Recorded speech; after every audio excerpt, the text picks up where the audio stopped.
Adelante, pueden ir indicando qué dudas tienen. Para este parcial, no olvidemos, entra todo lo que hemos avanzado, ¿no? Tanto teórico como práctico, ¿ya?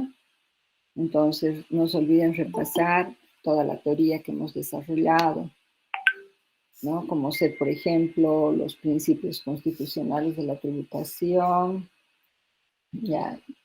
También tenemos los elementos de la obligación tributaria, características del sistema tributario, etcétera, etcétera.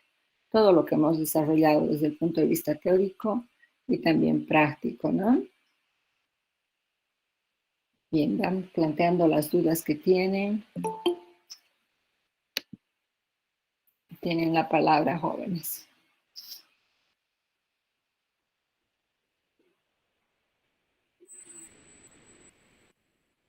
Indicaban hace un momento en uno de los grupos si una factura que tiene un NID erróneo sería válida.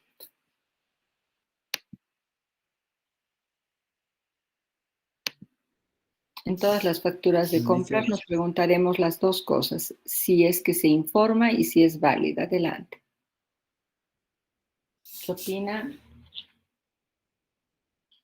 la persona que Si está... el NID está erróneo, dice. ¿Perdón? ¿Perdón, qué Si el NID dijiste? está erróneo, dice. Sí, si el NID está erróneo, ¿cuál sería su tratamiento?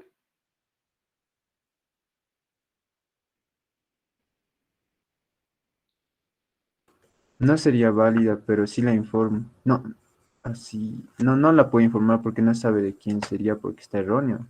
Tampoco, también, ¿no ve? Dice. Pero el nombre está correcto. No nos está observando el nombre. Si no observa el nombre está correcto. Cualquier dato que no pongamos se supone que está correcto. Hemos quedado en eso porque en este caso tendríamos, imagínense, en cada factura describir todos los elementos.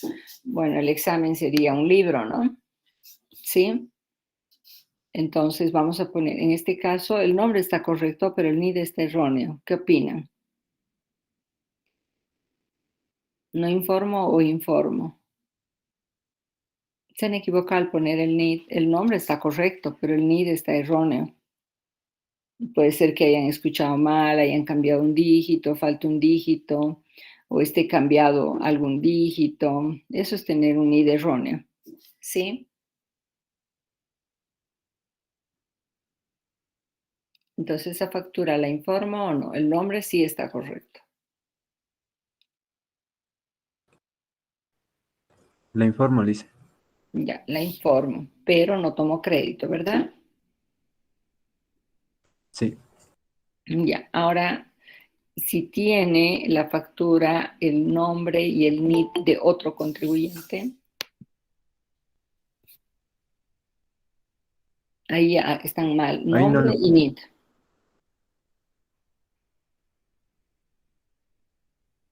John, ¿cuál sería el tratamiento si ambos están erróneos?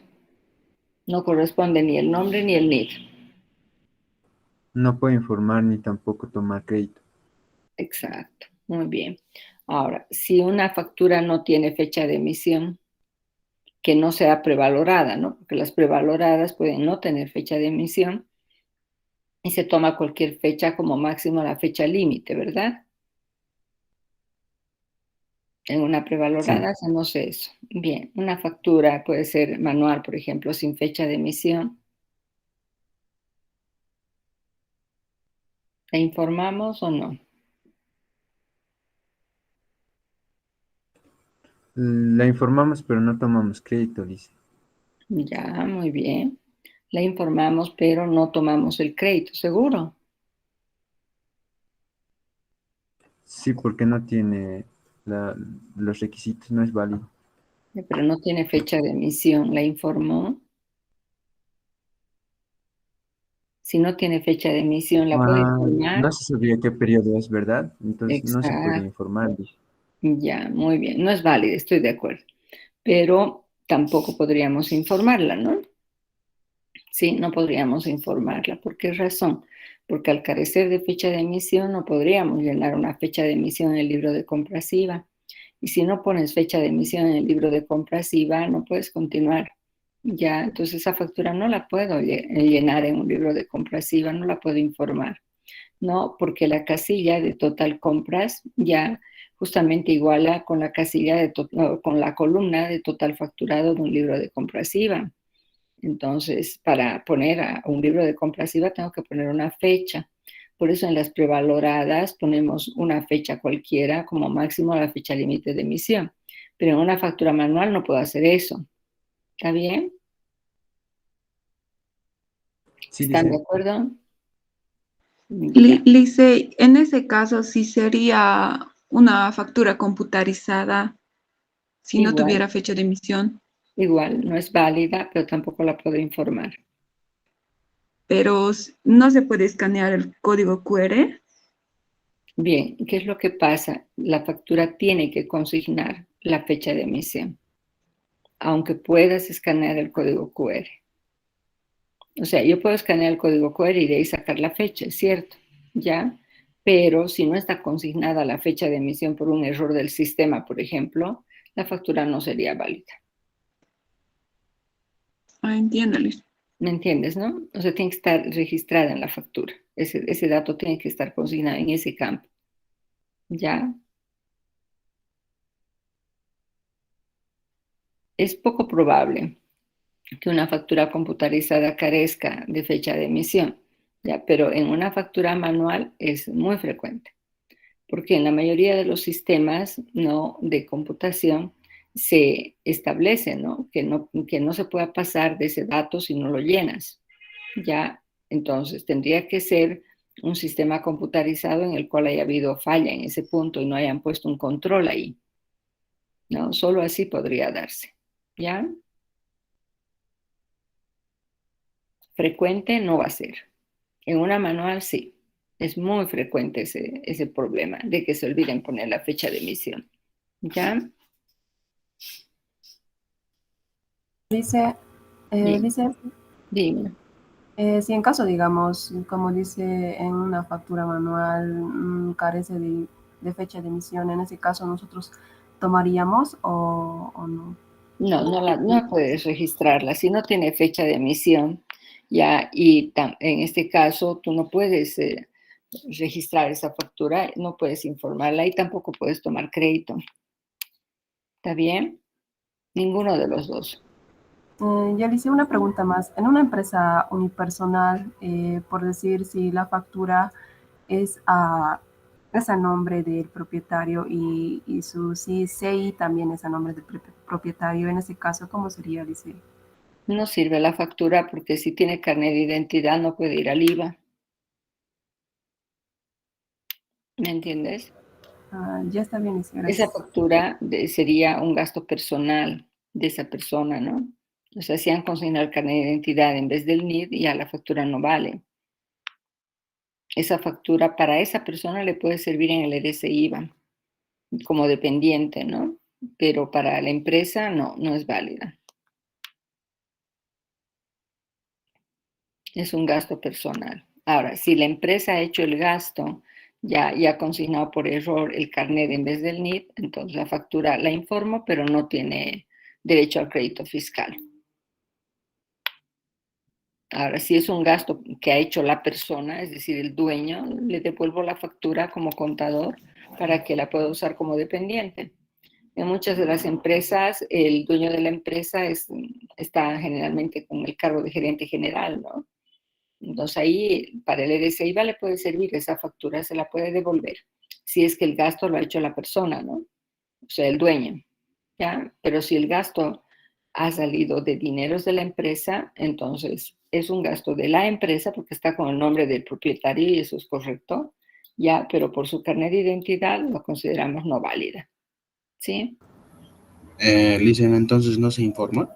No, la informo ya si la empresa ha hecho el gasto, ¿sí? Pero si la persona hizo el gasto, le puedo devolver la factura para que la use en el RSIVA.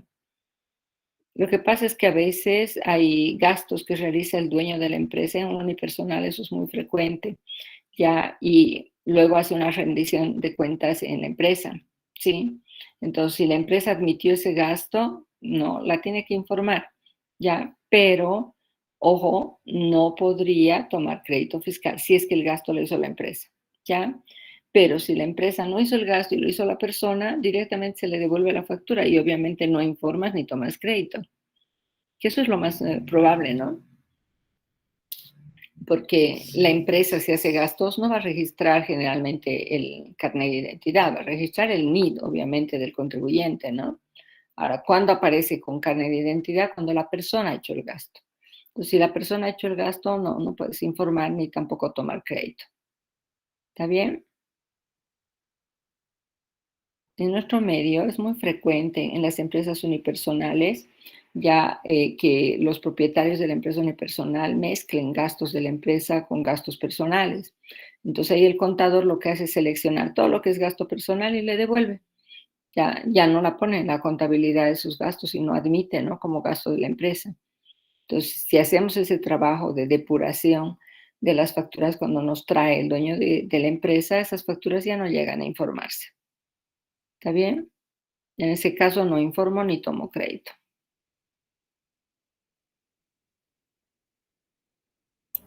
Listen, y si en caso pagara, digamos, el propietario con, como dice en el ejercicio, con cheque a su nombre, al nombre de su cuenta, perdón, tampoco sería válida, ¿no, Listen?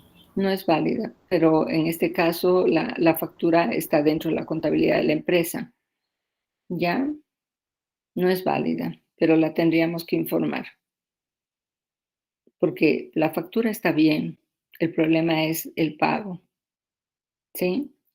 Como la factura está a nombre de la empresa, con el NID de la empresa, no la puedes no informar. La vas a informar, pero no vas a tomar el crédito, porque tiene que pagarse con un cheque de cuentas de la empresa o con un cheque de gerencia que haya tramitado la empresa en el banco, ¿no? No se olviden que el cheque de gerencia es un medio de pago, ¿ya? Generalmente utilizamos para compras significativas, ¿no? Por ejemplo, ¿qué pasa si yo voy a comprar una casa? Ya, si voy a comprar una casa, voy a comprar un inmueble, ¿no? Estamos de repente con tener que pagar, por decir, $500,000. ¿Tú caminarías por las calles con $500,000 para pagar en efectivo? ¿Lo harías? No, Listen, sería muy riesgoso. Extremadamente riesgoso, ¿ya? Porque la persona a la cual le vas a comprar sabe qué día, a qué hora vas a ir para pagar, ¿sí? Por tanto, el riesgo es demasiado alto, ¿ya? Para ambos, ¿no?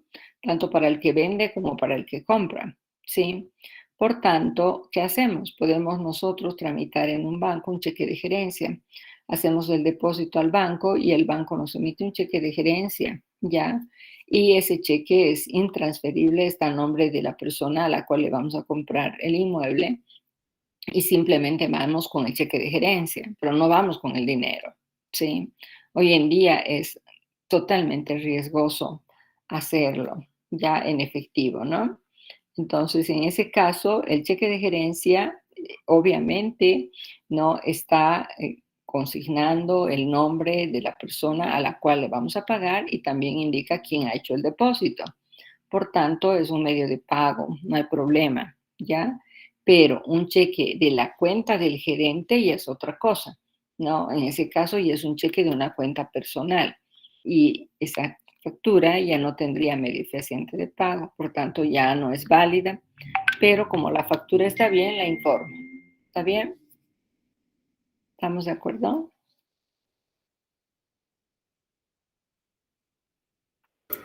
Sí, Listen, otra nota fiscal que quería que me aclares. Ya. Sería esta factura que dice con ley de consumo, ¿cómo es? La Con la leyenda leyenda de consumo. consumo, perdón. Bien. La leyenda consumo se utiliza para la compra de alimentos y bebidas en, por ejemplo, restaurantes, bares, whiskerías, heladerías, confiterías, cafeterías, etcétera. Ya. Cuando tú consumes hasta el monto de 300 bolivianos, entonces no es necesario que te detallen qué exactamente has consumido. Ya puedes haber tomado, por ejemplo, qué sé yo, un refresco y un plato. Entonces no llega a 300 bolivianos. Por tanto, pueden colocar la leyenda consumo. ¿Sí? pero solamente en lugares de venta de comida y bebida. ¿Ya? Ahora, pasan los 300 bolivianos, ¿qué tienen que hacer? Ahí sí ya tienen que detallar qué ha consumido la persona. Entonces ahí ya tendrán que colocar, bueno, se han consumido tantas botellas de refrescos, han consumido tantos platos, tantos postres, etcétera. Ya tiene que estar detallado, ¿no? A partir de 300, o sea, pasado 300 bolivianos. Ya el tope es 300 bolivianos, ¿sí? Actualmente, ¿no? Antes era 100, ya, y bueno, con cualquier comida se pasaba, ¿no? Los 100 fácilmente. Entonces han modificado por eso a 300 bolivianos, ¿ya? Sí, está bien, Alicia. Entonces esto no sería válida porque es 250, ¿no? Si es 250 más bien vale, pues, porque hasta 300 puedes usar la leyenda consumo. ¿Sí? Pasado 300 ya no. Ya pasado 300 tiene que tener detalle. ¿Se entiende? Cuando estás máximo hasta 300, vale. Está bien, Alicia. Entonces se informa y se toma crédito, ¿no? Claro, claro, sí. Ahora, en una empresa sí puede haber ese tipo de gastos. Evidentemente la empresa va a justificar, ¿no? Por ejemplo, puede haber una cena de negocios, puede haber una cena de trabajo, un desayuno de trabajo. Bueno, hay circunstancias donde la empresa puede tener esos gastos, ¿ya? Eh, Obviamente, si ellos no justificaran, por ejemplo, la empresa no justificara, ¿no? Y tratándose más que todo de una empresa unipersonal o de una empresa familiar, hay el riesgo de que estén figurando gastos de las personas y no gasto de la empresa. Ya en ese caso, generalmente el auditor va a pedir que demuestren para qué fue ese consumo, ¿de acuerdo? Entonces, adicionalmente, hay que demostrar, obviamente, vinculación, ¿ya? Entonces, esos gastos no se pueden declarar, por ejemplo, en forma exagerada. Hay algunos que ponen, bueno, muchos gastos de consumo. Entonces, ahí el auditor le va a exigir que demuestre a qué corresponde, ¿ya?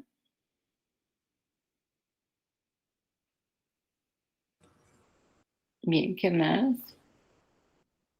¿Qué otras dudas tienen en ingresos o en otras partes de la práctica?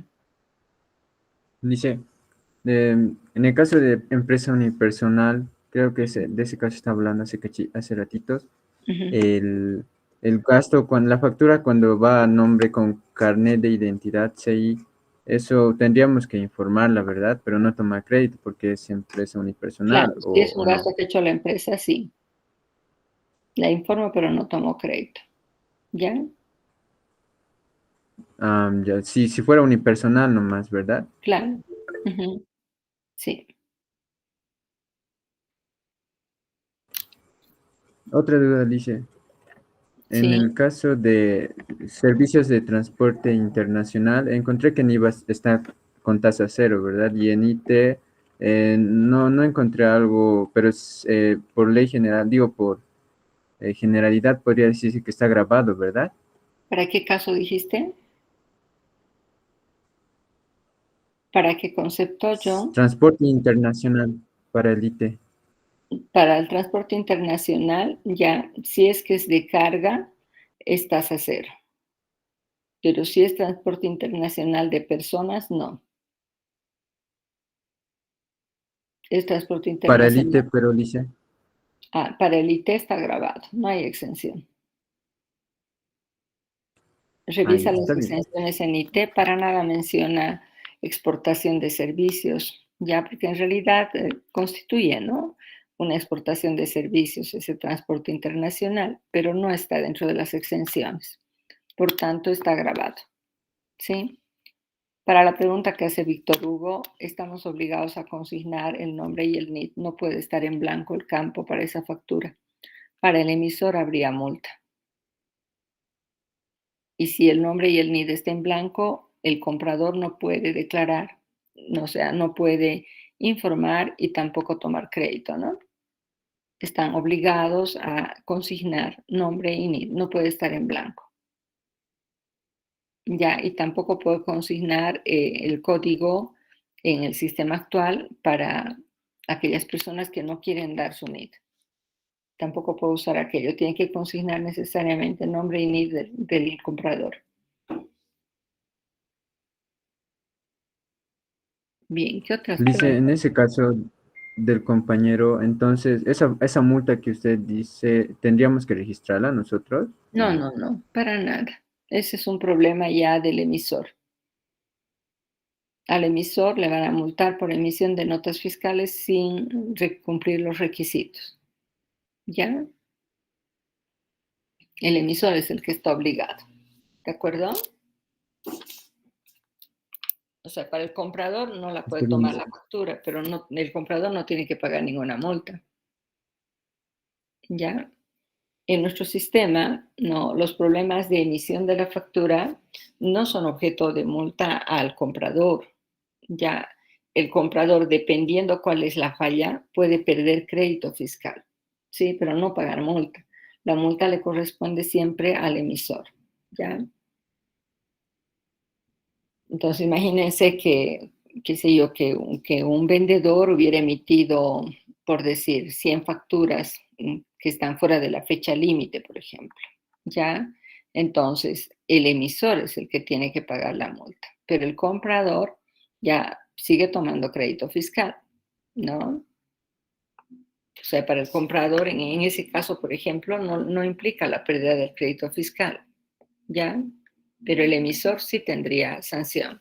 ¿Por qué? Porque ha emitido más de 51 facturas fuera de la fecha límite, ¿no?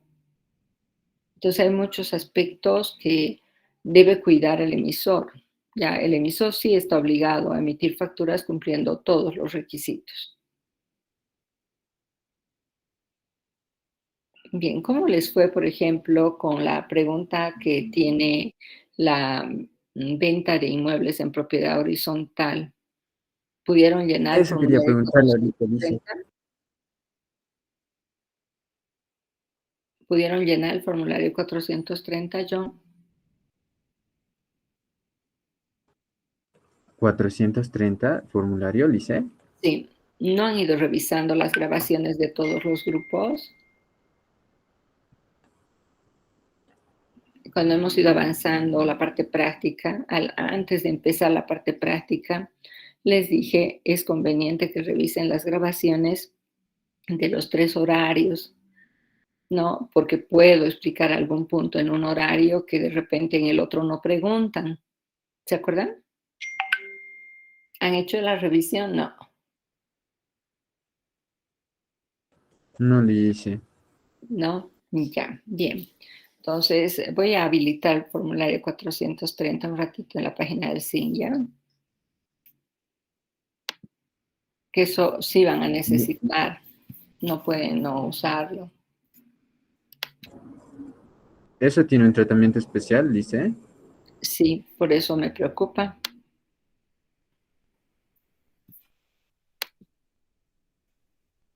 Un segundito, por favor.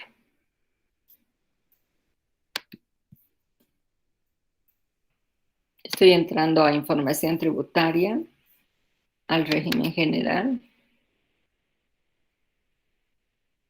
a formularios. Y en formularios vamos a buscar los formularios del IT. Y en los formularios del IT estoy abriendo formulario 430. Les comparto en un ratito.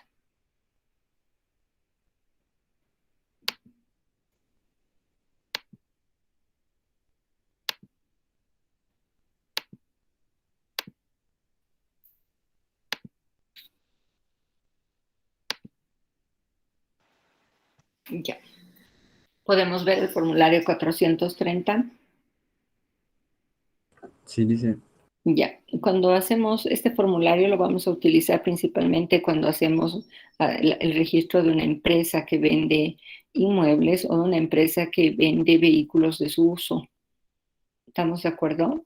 O sea, no mercadería, ya, sino vehículos de uso de la empresa, activo fijo, ya que en algún caso se da, ¿no? Que podemos vender un vehículo que está usando la empresa, ¿ya? Bien, entonces cuando hacemos esa venta, ¿qué es lo que necesitamos? ¿Sí? Necesitamos tener el valor de la evaluación del impuesto a la propiedad de bienes inmuebles. En las empresas que venden inmuebles, que son las constructoras, vamos a tener venta de inmuebles en propiedad horizontal. Se refiere a que ha habido un fraccionamiento del inmueble ya y cada departamento o cada oficina tiene un código catastral independiente. Para que tenga un código catastral independiente se hace el trámite de adecuación en propiedad horizontal, ¿no? Es decir, los dueños de cada uno de los ambientes se constituyen en una especie de asociación de copropietarios, ¿ya? Y tienen áreas que son dueños todos, ¿no? Que se llaman las áreas comunes, ¿ya? Por ejemplo, pasillos, a veces, bueno, en el caso de los condominios, por ejemplo, la piscina, los jardines, los campos deportivos, son áreas de, en este caso, propiedad común, ¿ya? Bien, entonces, al hacer este trámite, no vamos a independizar cada propiedad y vamos a vender cada propiedad en forma separada. Entonces, ahí, cada propiedad tiene que tener un pago de impuestos. Ya como tiene un código catastral independiente, tiene pago de impuestos también independiente y de ahí podemos sacar la base imponible del impuesto a la propiedad. Tenemos que ver el último pago de impuestos, ¿no? De la última gestión vencida. Ya tenemos que sacar la base imponible del pago del impuesto y esa base imponible vendría al inciso A. Ya, ahora, al inciso C, que es importe de la venta, va el valor en que hemos vendido. Ya, ahora, puede ser que vendamos por encima del valor que está registrado en la alcaldía, ya, o por debajo de ese valor, ¿no? Entonces, de todas formas, informo ambos. Voy a completar entonces donde está acá la línea con inciso A y la línea con inciso B, o sea, código 13 y código 39. Ahí vamos a colocar los valores. Ahora, para determinar cuál es el importe sujeto a impuesto, tenemos que elegir de los dos el mayor, ¿ya? O sea, voy a elegir del valor de la evaluación o del importe de venta el mayor y sobre el mayor vamos a sacar 3%, ¿sí?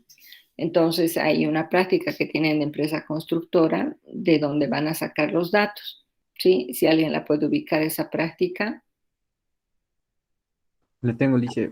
ya puedes indicarme cuál es el valor de la base imponible del impuesto a la propiedad.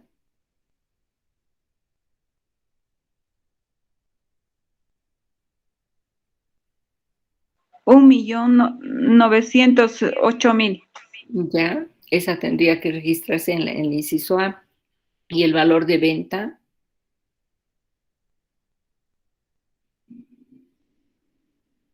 $2.008.000. 2.008.000. ya. Entonces, ¿cuál de los dos valores pondría el inciso D? ¿Qué valor pondríamos al inciso D? $2.008.000.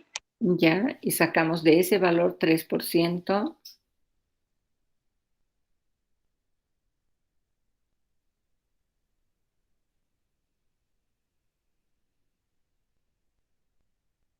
¿Cuánto obtiene?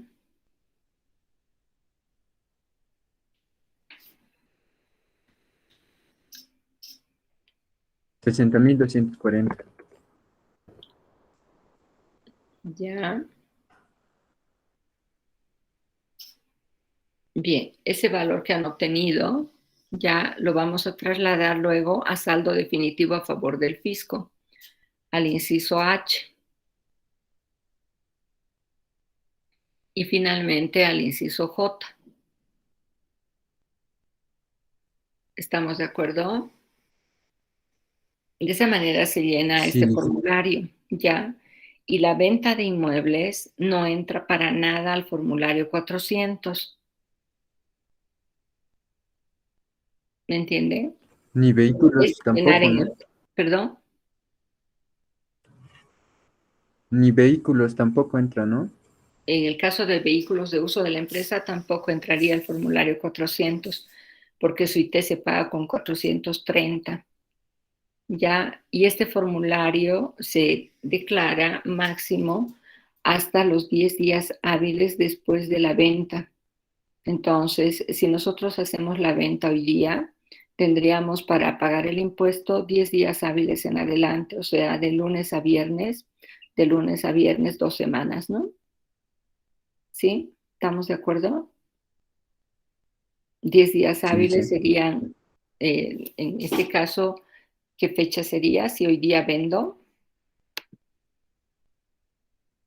ya si hacemos la venta hoy, que es 19, entonces tendría para pagar hasta el 3 de diciembre. ¿Está bien? 5 días hábiles en la semana del 22 al 26, ¿verdad? Y otros 5 días hábiles del 29 al 3 de diciembre. Entonces, hasta el 3 de diciembre tendría para pagar.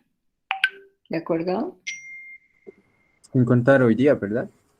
Sí, hoy día no se cuenta. El día de la venta no se cuenta.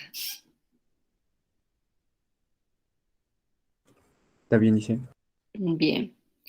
Ahora, ¿han revisado el cambio que ha habido para los libros de compras, ventas IVA a partir de diciembre? Sí, dice un poco. ¿Cuántos días tenemos? Parece que estuvieran jugando con nosotros, ¿no?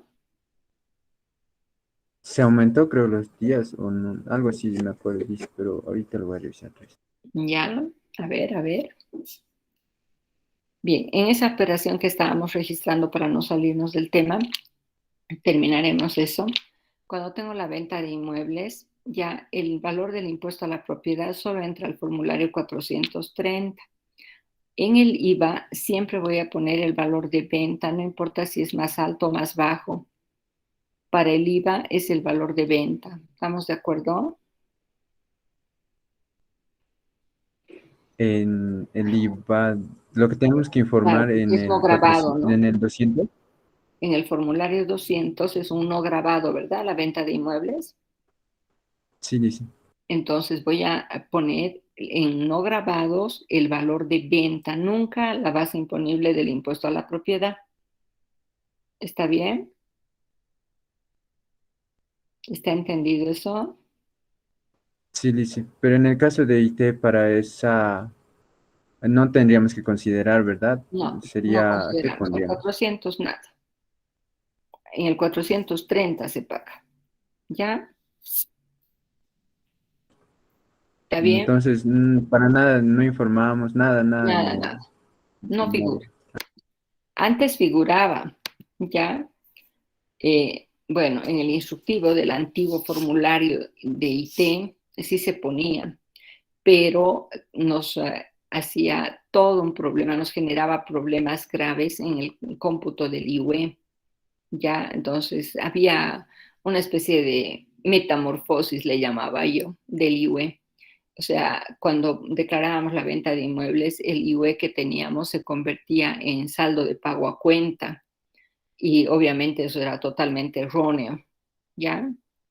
Entonces, no lo pongan para nada a la venta de inmuebles al IT porque les va a generar ese problema, por mucho que después restaran lo que han pagado con el 430 como pago a cuenta, porque antes se hacía eso. Se informaba la venta de inmuebles como grabado, ya, y luego en pagos a cuenta se restaba lo que habíamos pagado en el 430.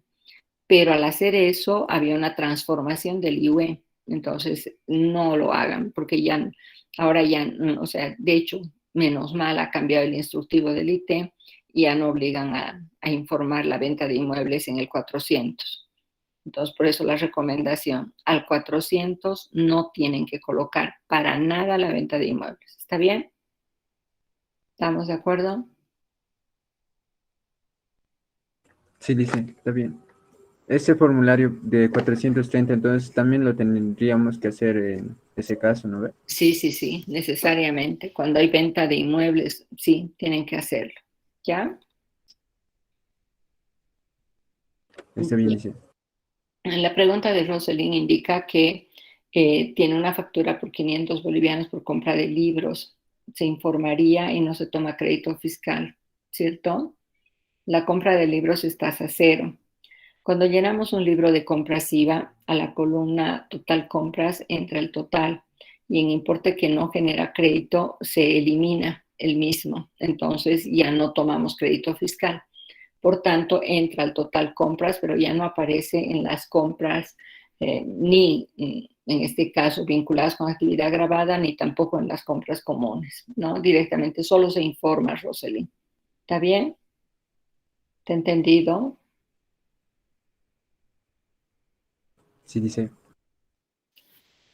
En la pregunta de Emily, cuando existe un error aritmético en el total, la factura, bueno, dependiendo, ya si es una factura que corresponde a la vigencia de la 21 del año 2016, entonces esa factura es válida, se informa, es válida, no habría problema, ya.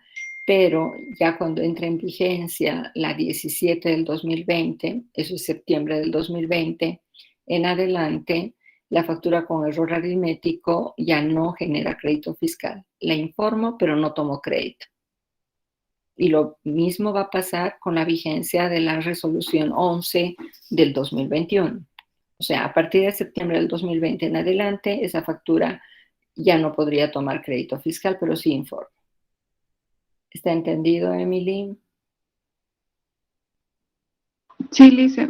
En el caso de, Sí, adelante. Dime. en el caso de que el periodo fuera enero 2021, pero tuviera error aritmético de esa factura, entonces no sería válida, pero sí tomamos crédito. Digo, sí informamos, ¿verdad? Sí informamos, pero no tomamos crédito. ¿Sí? Ahí. Si el periodo es de septiembre de 2021, ahí sí sería válido con la nueva norma, ¿verdad? No.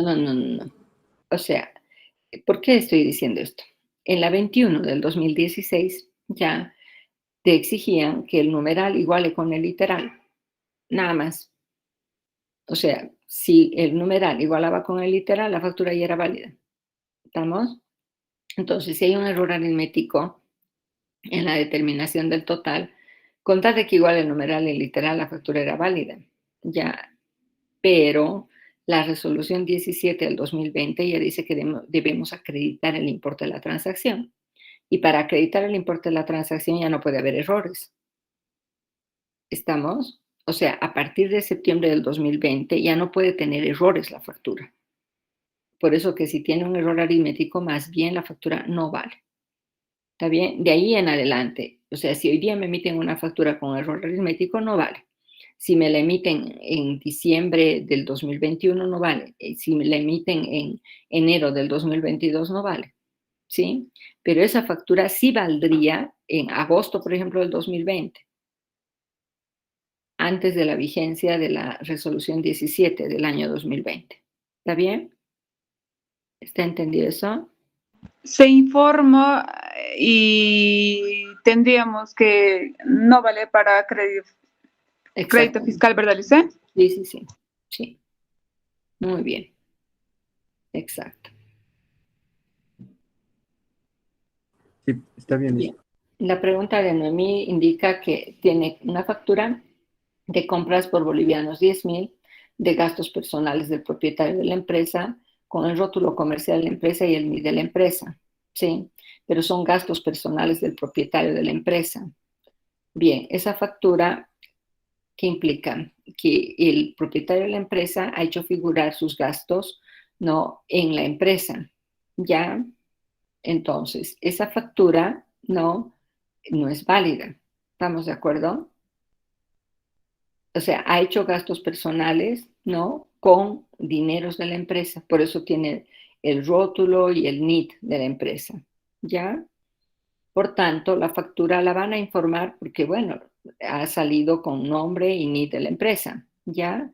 Pero no puedo tomar crédito fiscal, Noemí, porque son gastos personales. Esto me hace recuerdo a una auditoría que hicimos a una empresa publicitaria, ¿ya?, donde se casó el hijo de la dueña de la empresa, ¿sí?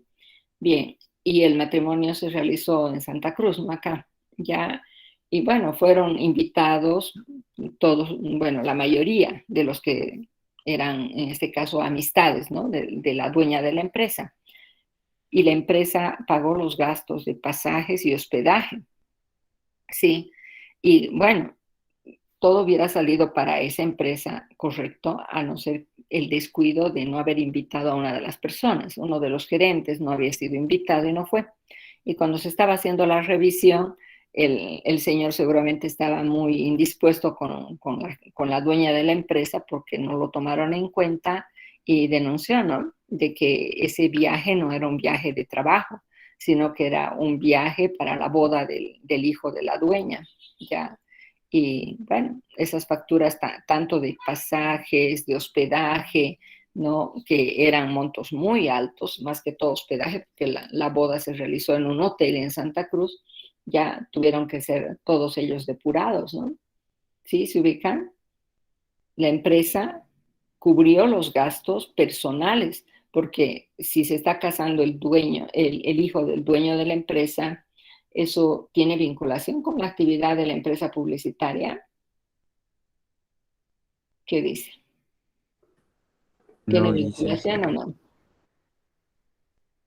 No, ¿no? Ya, entonces todos esos gastos tendrían que ser depurados. Entonces, la pregunta que hace Noemí podría corresponder a alguno de ese tipo de situaciones, ¿no? Donde a veces en la empresa se decide hacer gastos personales, ¿no? Para el dueño de la empresa, ya, y esos gastos obviamente no generan crédito fiscal, pero si la empresa los ha cubierto, los informa, pero no genera crédito, ¿ya? Para la pregunta que ha hecho Alejandro, no, las facturas ya de arreglos florales no son un gasto vinculado con la actividad de la empresa. Por tanto, puedo informar y no tomar crédito fiscal. ¿Sí?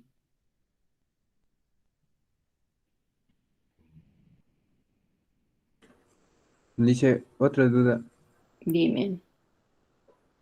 Para las notas fiscales de crédito emitidas y crédito recibidas, ¿cuál sería el tratamiento? Para notas fiscales de crédito recibidas y emitidas. Un ratito, por favor. Emily, ¿a qué grupo has mandado tu consulta? Al de Tribu 1. Ah, ya.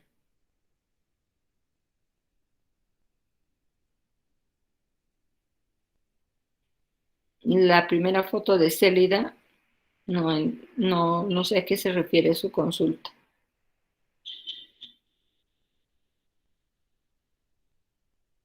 Ya.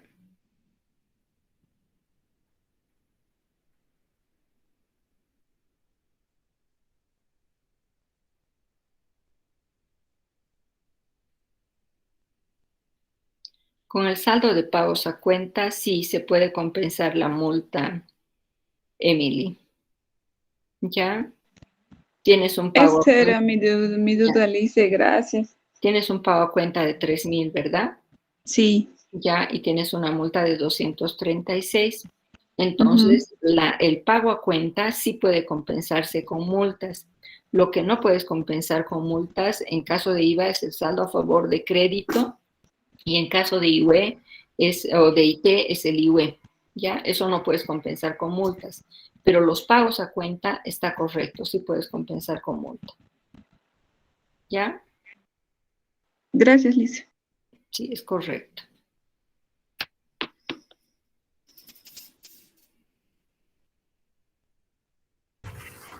Yo tengo una pregunta. Dime.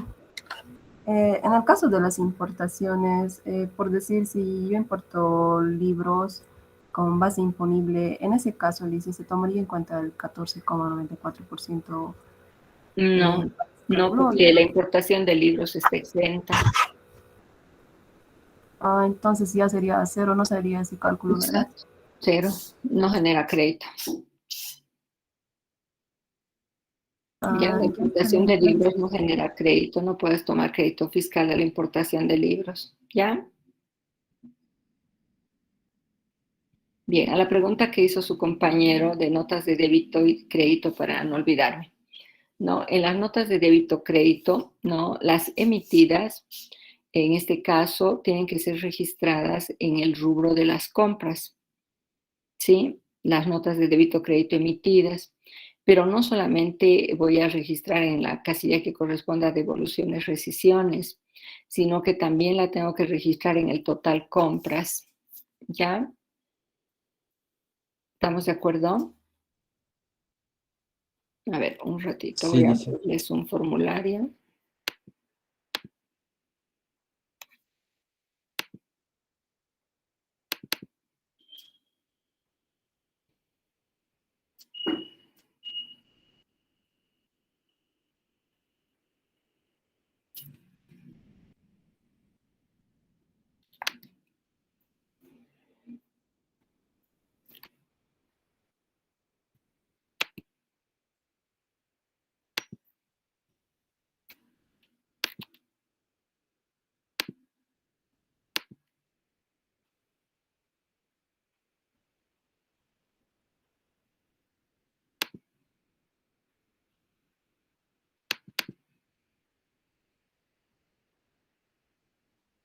Bien, de la última práctica que hemos resuelto,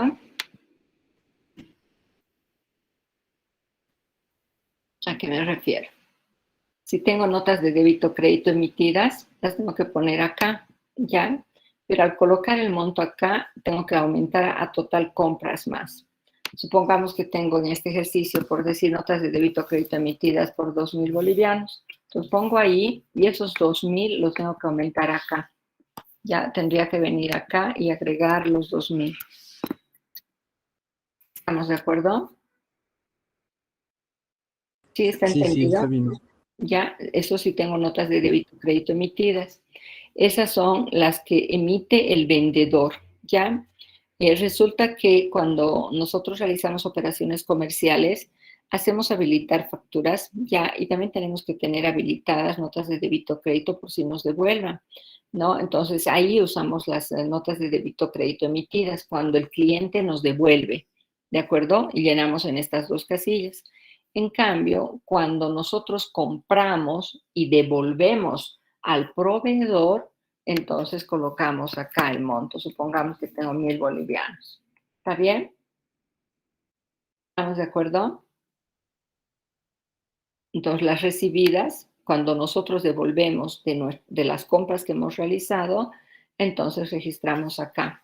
Por ejemplo, las notas de débito crédito recibidas la utilizamos bastante en las farmacias. ¿Por qué?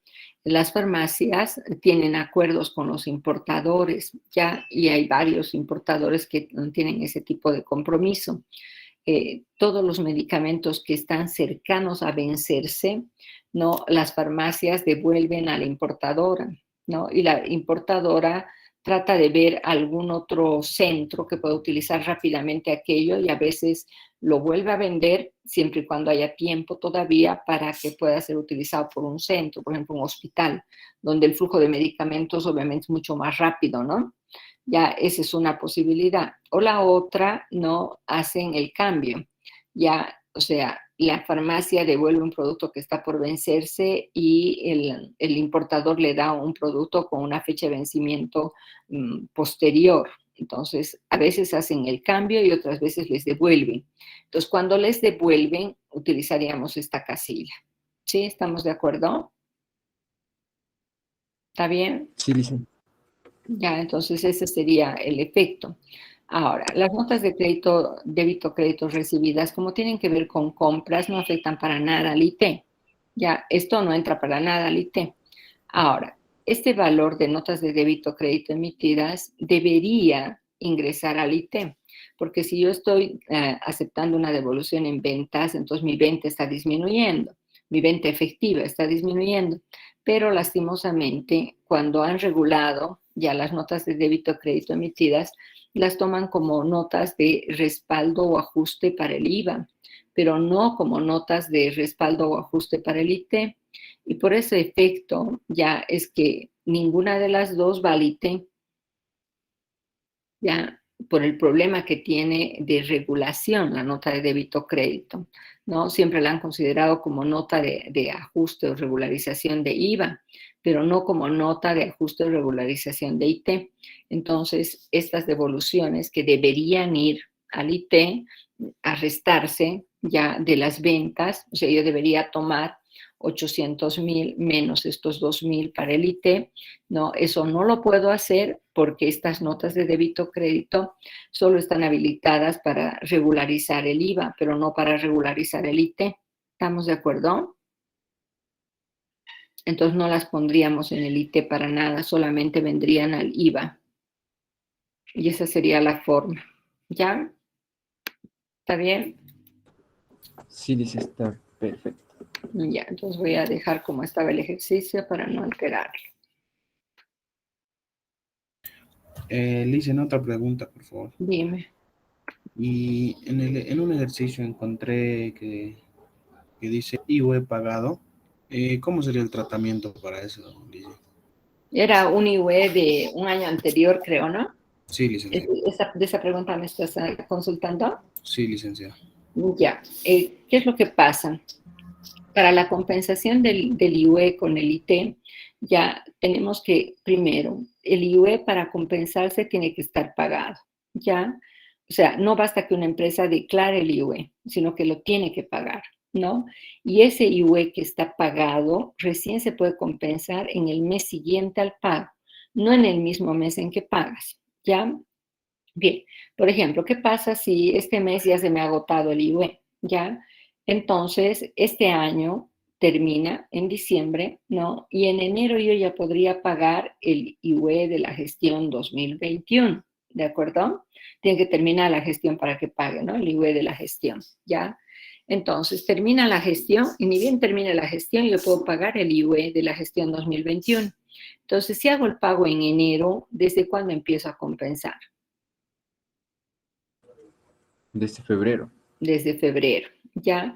Ahora, puedo compensar durante todo el año, ya es 2022, ¿no? Hasta abril del 2023. ¿Por qué hasta abril del 2023? Porque en abril del 2023 se va a vencer el IUE ya de la gestión 2022. ¿Estamos de acuerdo? O sea, Sí, mientras está en curso la gestión 2022, termina la gestión 2022 y tengo 120 días para pagar el IUE de la gestión 2022 y eso va a suceder en abril del 2023. Entonces, tengo hasta ahí para compensar. Si ha pasado de ese tope, entonces cualquier mes posterior ya no puedo compensar, ¿no? Cuando llega el vencimiento de un nuevo IUE, lo que me quedara de saldo se consolida a favor del fisco. Ya no lo puedo recuperar. ¿Estamos de acuerdo? ¿Sí? Entonces, en el caso de ese IUE, no sé si puedes ubicar la práctica y me indicas a qué gestión corresponde y cuándo se ha pagado, para que analicemos. yo dice, podría plantear un caso de eso. Ya, dime. Digamos que el periodo es enero 2021 y el IUE, Ya, dice espera ahí un el ratito. El ejercicio, periodo que fiscal es se ha enero pagado. 2021. Con calma, voy a tomar nota. Ya, luego tengo enero 2021. Y el IUE se ha pagado el 2 de mayo del 2018. 2 de mayo del 2018. Ya, pago, ¿no? Ay, Ya, ¿y el IUE sí, a qué gestión pagado. corresponde? No dice la gestión, solo dice IUE pagado el 2 de mayo del 2018. Ya, Eso también tenía duda. ya, igual. De todas maneras, si yo he pagado el 2 de mayo del 2018, empiezo a compensar a partir de junio del 2018. ¿Estamos de acuerdo? Supongamos que este es el IUE de la Sí, gestión. Si está pagado el 2 de mayo del 2018, tiene que ser el IUE de la gestión 2017. ¿Sí?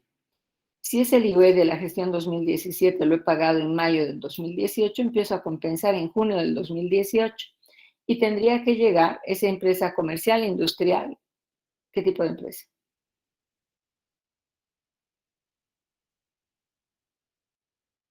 ¿Tienes el tipo de empresa? Supongamos que es comercial. ¿Sí? Si es empresa comercial, hotelera unipersonal. ya. Sí, pero su actividad es comercial. hotel unipersonal. Sí, está en servicios. Entonces vence a diciembre servicios. ¿Ya? Bien, entonces vence en diciembre, o sea, se cierra, perdón, en diciembre y su vencimiento sería en abril del 2019. ¿Sí? Entonces, ese pago que he hecho el 2 de mayo empieza a compensar en junio del 2018 y termina su compensación en abril del 2019. Por tanto, en enero del 2021 yo no puedo compensar aquello. Se ha consolidado a favor del fisco. ¿Estamos de acuerdo? Y se ha consolidado a favor Sí. del fisco, ¿no? En el vencimiento de abril 2019. En el vencimiento del IUE de abril del 2019. Se habría consolidado a favor del fisco. ¿Está bien? Sí, dice, eso igual sería para comercial. Claro. Ahora, para una industrial tendríamos que, o sea, sería válido hasta julio, ¿no? Si hubiéramos pagado en mayo, puedo haber pagado en mayo, no hay problema. Puedo haber pagado antes de que venza, ¿ya? Pero tendría que compensar hasta julio del 2019, ¿no? ¿Estamos de acuerdo? Dice, el caso de la práctica Sí. era una entidad financiera. Igual, servicio, cierra diciembre. El mismo Ya, análisis. era del periodo 2020, noviembre. Ya. Y dice que saldo IUE, diciembre 2018, pagado el 2 de mayo del 2020. Espera un ratito, por favor. El periodo es noviembre de 2020, ¿verdad?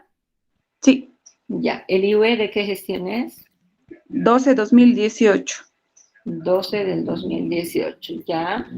Ha sido ¿Cuándo se ha pagado pagado? el 2 de mayo de 2020. Ya. Debía pagarse en el 2019. Se está pagando tarde, ¿sí? Se está pagando en el 2020. De diciembre de 2018 debió pagarse en enero, febrero, marzo o abril del 2020, del 2019, ¿ya? Pero se ha pagado fuera del plazo, se ha pagado tarde, ya se ha pagado recién en febrero o en mayo, perdón, del 2020, ¿sí? Bien, si se ha pagado en mayo del 2020, ¿puede haberse compensado algún mes o ya no? Ya no, porque no estaba pagado. Claro, pero tenemos que ver vencimiento del nuevo IUE. Ya veremos el vencimiento de el vencimiento del IUE del 2019, 12-2019. ¿Ya? Bien, ha habido prórrogas ahí. ¿Ya? Un ratito, vamos a entrar a la normativa para ser más precisos con la pregunta que has hecho. Tenemos resoluciones normativas. Vamos a ir al 2020.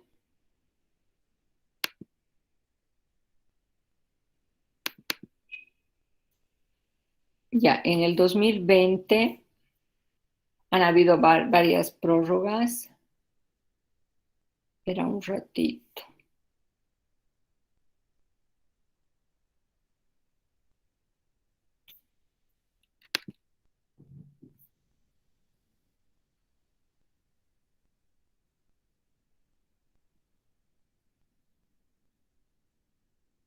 Las empresas industriales se han prorrogado hasta diciembre, pero no quiero ver no de las industriales. Entonces, vamos a seguir buscando. Está más antes. Si pueden ir ayudando igual a buscar las prórrogas del 2020.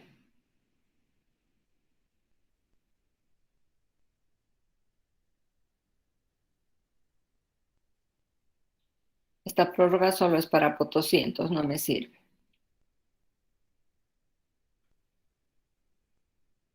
Aquí tenemos una.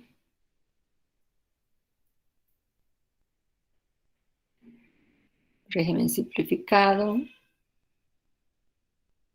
Presentación física y digital de la información de la gestión diciembre 2019 hasta agosto del 2020, pero esto solamente es la presentación, no el pago del impuesto. Entonces tampoco nos sirve. Solo es para lo formal.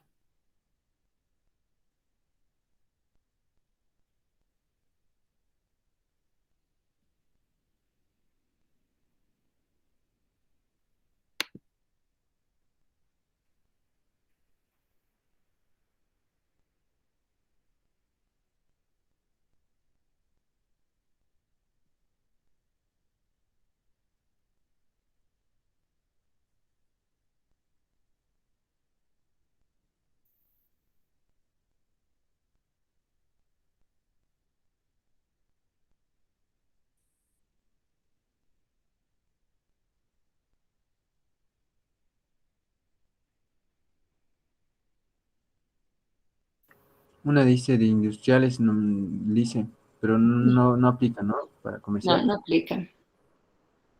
Tendríamos que ver el decreto 4198.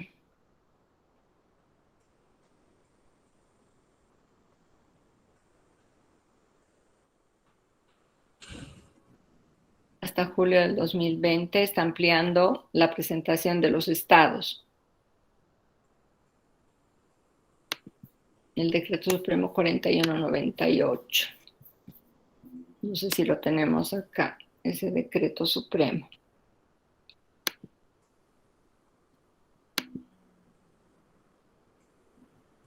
Dice la presentación de estados financieros, eso también significa como si fuera pago del IVE. No, no. Por eso sigo buscando. La presentación de estados financieros solo es lo formal. Aquí tenemos el decreto 4198.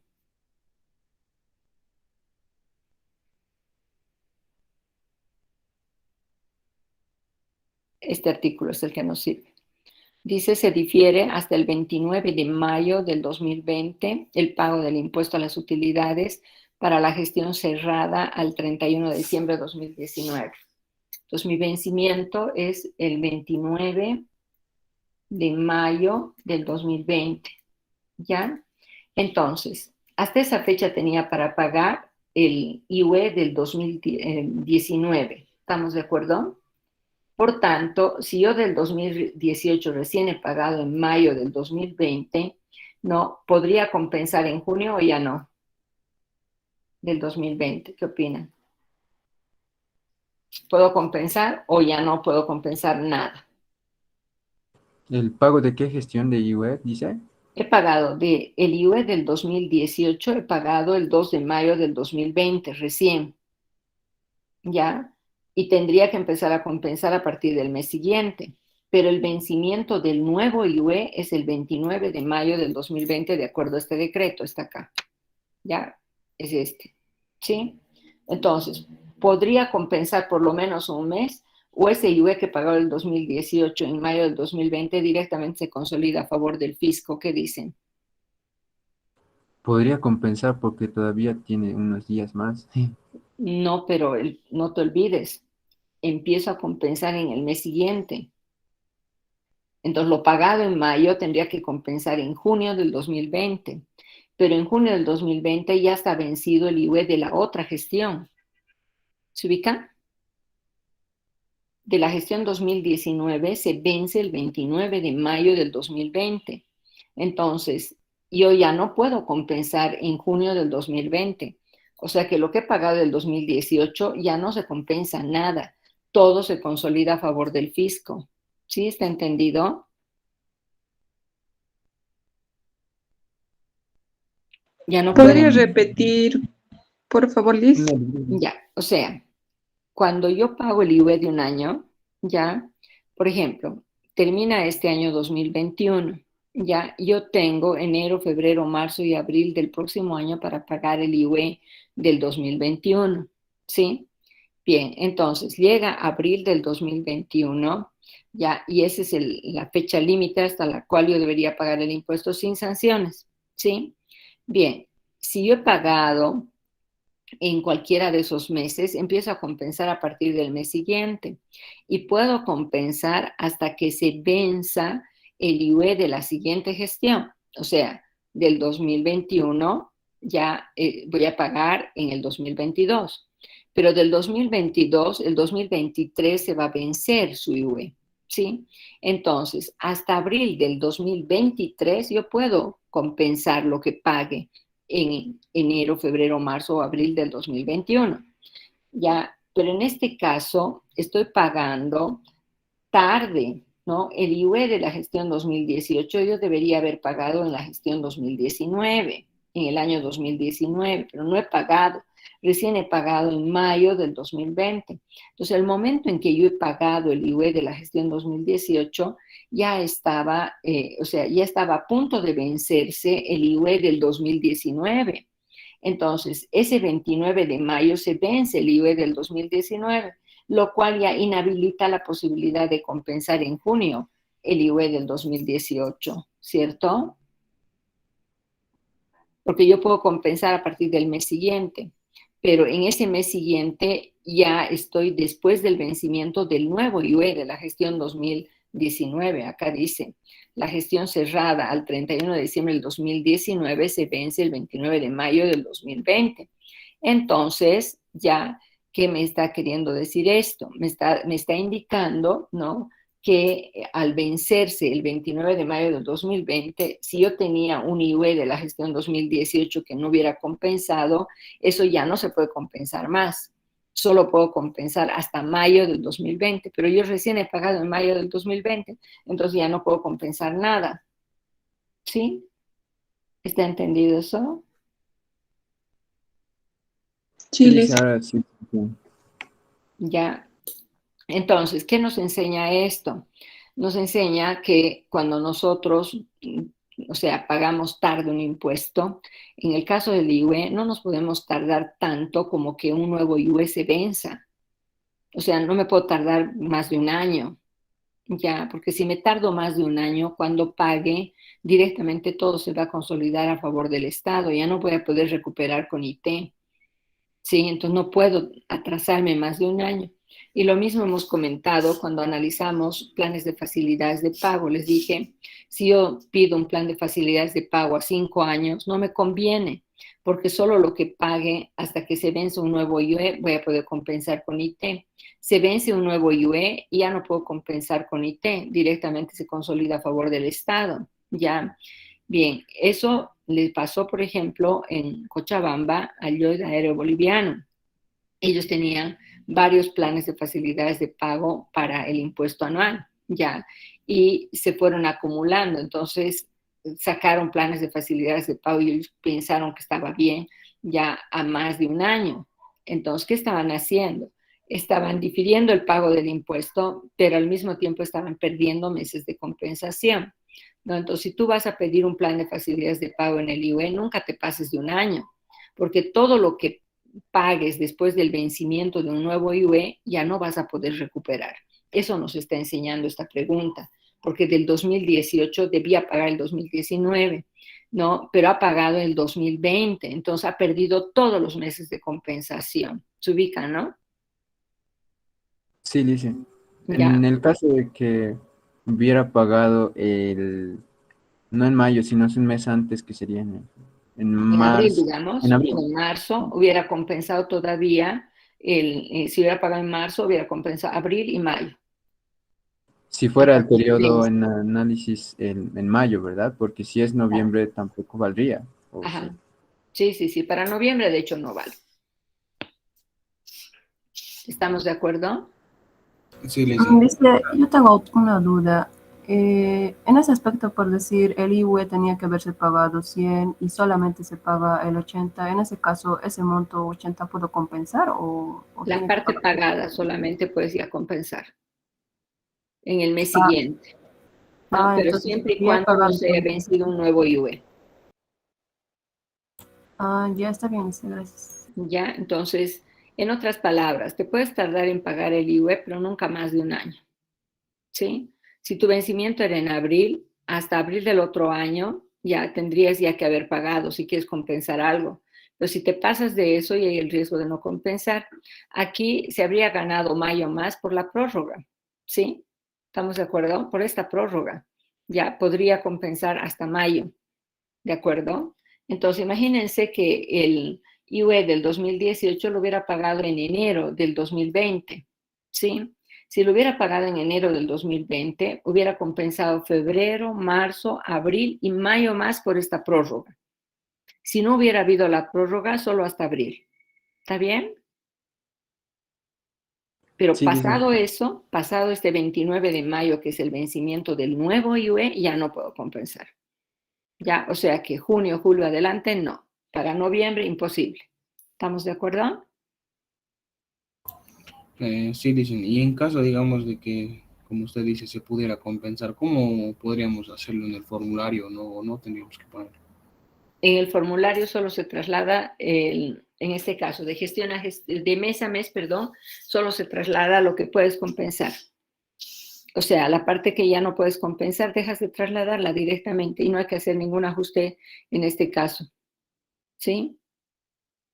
Ahora, en este caso, no tengo que informar cómo estoy perdiendo ese crédito en el formulario. Ya simplemente tomo la declaración jurada del mes anterior, en este caso la declaración jurada, por ejemplo, de mayo, y ya no lo traslado a junio. Ese monto ya no lo copio a la declaración del mes siguiente. ¿Ya? Ahora, contablemente tengo IUE a compensar como un activo. Entonces, cuando llegue el vencimiento del nuevo IUE, tengo que registrar IUE no recuperado o IUE no compensado, como quieras llamar la cuenta, a IUE a compensar. Entonces, sacar del activo y llevar a una cuenta de gasto. Contablemente hay que hacer eso. ¿Está bien? Entonces, en este Sí, Licen. caso, este IUE que estamos pagando, como sabemos que se vence el 29 de mayo el nuevo IUE, ya no voy a registrar como IUE a compensar, ¿sí? Tendría que registrarlo directamente a IUE no recuperado, consolidado a favor del fisco como gasto, y es un gasto no deducible para el IUE. O sea que sobre ese valor todavía voy a pagar un 25%, además.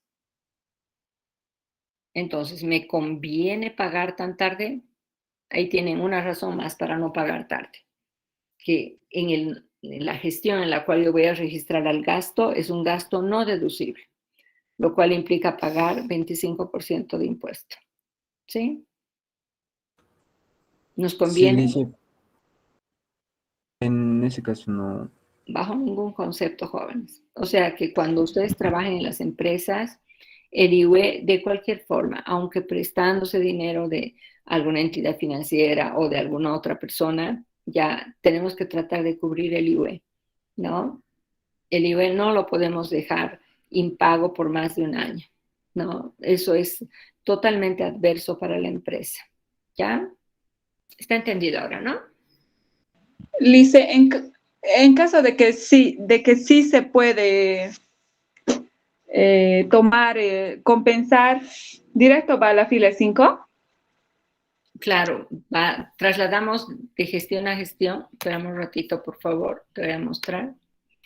O de mes a mes, perdón. En el caso del IT, ya vamos a poner acá directo el monto que he pagado el mes anterior. ¿Sí? Entonces, cuando voy trasladando mes a mes, lo que hago es fijarme saldos definitivos acá. ¿Sí? Este saldo definitivo y este saldo definitivo van a la declaración jurada del mes siguiente. Entonces, lo que yo tenga acá, ¿no? En fila 34, lo tengo que llevar a las 5 en el mes siguiente. Y así voy trasladando mes a mes. Lo mismo si tengo saldo de pagos a cuenta. Lo que tengo en la 35 ya lo pongo en saldos de periodo anterior en la 8, en el mes siguiente, hasta que se agote. ¿Estamos de acuerdo? Ahora, cuando hay un nuevo pago, me tengo que fijar el formulario de IUE con el que he pagado. Entonces, si es una empresa, voy a ver el formulario 500 con el que he pagado, ¿sí? Entonces, tendría que ver el formulario de declaración jurada del IUE, ya.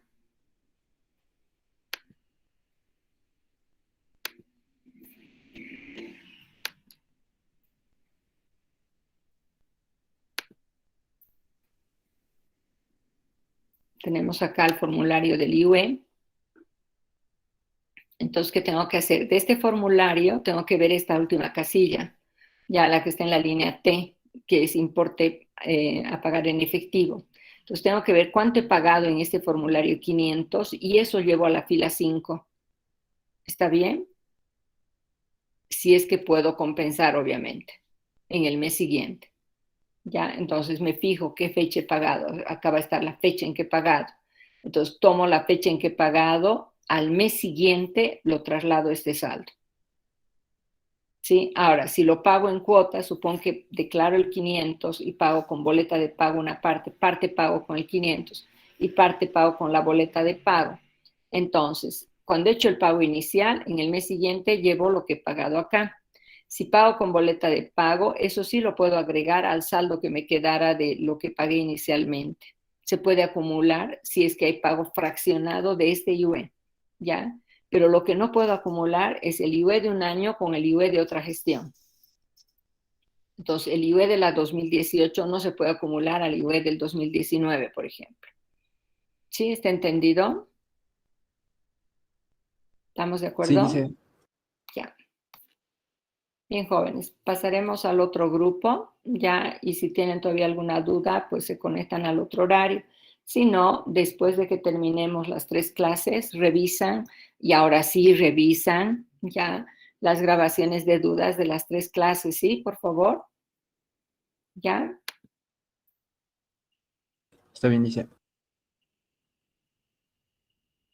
Un ratito antes de que se me despidan.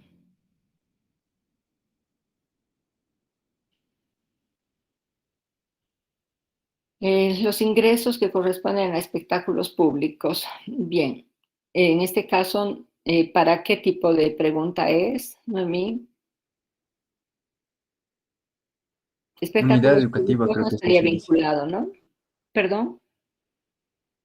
Ese caso es de unidad educativa o sociedad educativa, algo así, dice. Ya, entonces, ya, para los ingresos. Entonces, los ingresos están grabados por los 3 impuestos, IVA, IT y UE, ya por espectáculos públicos. O sea, si un colegio, por ejemplo, tiene verbenas, tiene festival de teatro y cobra entradas a los padres de familia, entonces está grabado por IVA, por IT y por IUE. La venta de boletines no goza de tasa cero, está grabado. Ya solamente la tasa cero es para libros, ¿no? Y en el caso de revistas, para las revistas oficiales, por reglamento, ¿ya? Pese a que la ley decía que las revistas gozaban de las mismas prerrogativas que los libros. Sin embargo, con reglamento restringen la tasa cero a las revistas que constituyen publicaciones oficiales. Entonces, como son revistas de cualquier otro tipo, tampoco podrían gozar de la tasa cero. La venta de boletines, la venta de revistas se constituirían en grabado por esa razón.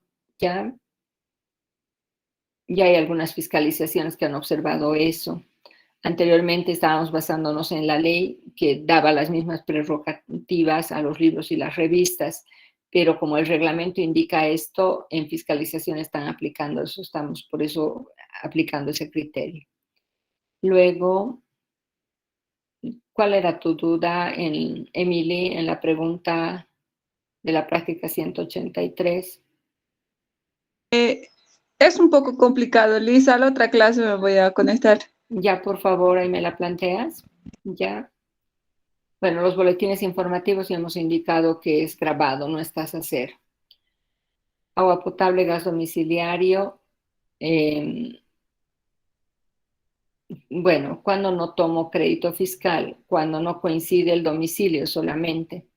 La factura puede estar en agua, en gas, a nombre del dueño de casa. Puede estar con carnet, puede estar con NID, incluso puede no tener ni carnet ni NID, igual es válido el gasto de agua y gas, pero tiene que coincidir con la dirección, en este caso de la empresa, con el domicilio fiscal. Si coincide con el domicilio fiscal, es válido y tomo crédito fiscal. Si no coincide con el domicilio fiscal, no sería válido ni tomo crédito fiscal. ¿De acuerdo? En la devolución en ventas puedo recuperar el crédito, claro, a través de las notas de débito crédito se puede recuperar. Bien. Alejandro, sobre compras comunes, si es que tiene actividades grabadas y no grabadas la empresa, sí iría a compras comunes. Pero si la empresa solo tiene actividad grabada, entonces iría a las compras vinculadas con actividad grabada. Ahora, cuando la actividad no grabada es intereses, sigue yendo a compras vinculadas con actividad grabada. ¿Por qué? Porque cuando tú ganas intereses, no haces gastos con facturas relacionados con el interés. Entonces, el agua, el gas siguen siendo gastos vinculados con la actividad grabada. No serían gastos comunes si es que la actividad no grabada fuera intereses. ¿Está bien? Seguiría siendo compra vinculada con actividad grabada. Bien, quedaremos ahí ya. Entonces, si hay algunas dudas más, les ruego por favor conectarse en el siguiente horario, ¿sí? O si ya no pueden conectarse en el resto de la mañana, me escriben para que en base a los mensajes que nos manden pueda aclarar. ¿Listo? Está bien, licenciada. Gracias.